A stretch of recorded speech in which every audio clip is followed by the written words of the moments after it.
All right, well, he's climbed over many hurdles on his journey from Harlem to Wall Street, but he's done it with grace and a lot of hard work. This morning, our Opportunity America series takes us to Harlem, and joining us now from the front of the historic Apollo Theater is our own Charles Payne. Good morning, Charles.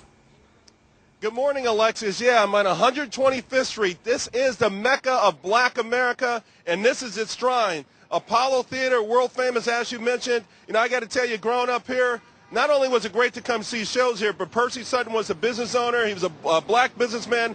Everyone looked up to him. This was really our downtown for everyone. This is where everything happened. Still, you can feel the vibrancy of the place. Of course, I grew up 20 blocks north of here. Harlem, New York has been called the capital of Black America. Yo, what's up? What's up? Oh. For over 100 years, this patch of uptown Manhattan has been home to the cultural, political, and spiritual dreams of African Americans from across the country. In the late 70s, it was my home too. Hi, I'm Charles Payne, and here we are in my old neighborhood, 144th and Broadway. When I was growing up, there were always a lot of kids around here. Yo, I beat him and him. It was just really, really very wonderful. And I got to tell you, in the mid-70s, there was a lot of unemployment. Some say Harlem reached rock bottom by the end of the decade. No one had a job, crime was off the charts. We even had the infamous blackout of 1977 marked by widespread looting. It was easy to get lost, but somehow my mother helped me to dream big. He said, there's a place in New York City called Wall Street. And I said, yeah, I think I heard of it. He said, well, when I grow up, my office is going to be there, and on my desk, I'm going to have a sign that says Charles Payne, President. After a couple of detours, I finally made it to Wall Street, where I started my own company. But it was the lessons I learned here in the streets of Harlem that made my success possible.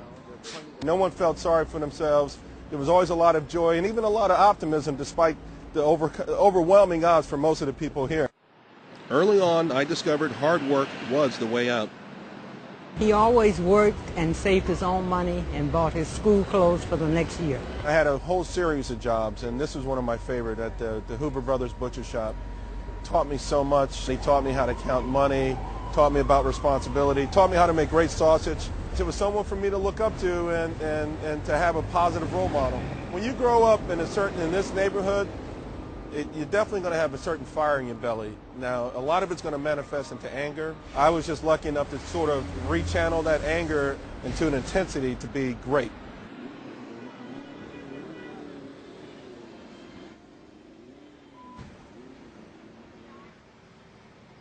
Hello, hey, Alexis. Charles, are you there? I'm here. So, Charles, tell me, what was it like going back? How much has changed since you were a kid? A lot has changed. I mean, it's changed in a lot of ways. Obviously, the crime is down.